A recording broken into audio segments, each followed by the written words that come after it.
আপনার পিছনে যদি বদনামকারী লাগে মুস্কি হেসে আলহামদুলিল্লাহ বলে ফেলেন। তাদেরকে আটকাতে যায়েন না, তাদেরকে বাধা দিয়েন না, তাদেরকে রাস্তা খুলে দেন। কর, আরো কর, বিনা বেতনে পাবলিসিটি কর। হাইপার হইেন না, সাহস থাকলে সামনে আয়, এক বাপের সন্তান হইলে দেখা কর, দরকারই নাই।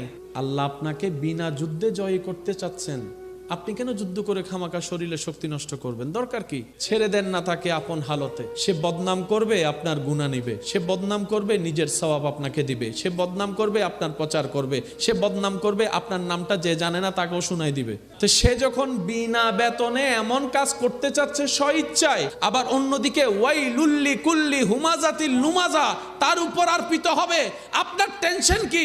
আপনার কাজ হচ্ছে রবের উপর ভরসা করে ধৈর্য ধরে বসে থাকা, আর কোনো কাজ নাই। করতে দেন দুশমনকে দুশমনের কাজ, করতে দেন আপনার চাচা জেঠাকে সম্পদ খাওয়ার কাজ, করতে দেন, করতে দেন। একদিন আপনার ধৈর্যটা রবের যদি পছন্দ হয়ে যায়, ইন্নাল্লাহা মা'আস সাবিরিনের নিয়ামত আল্লাহ আপনাকে দান করে দিবেন।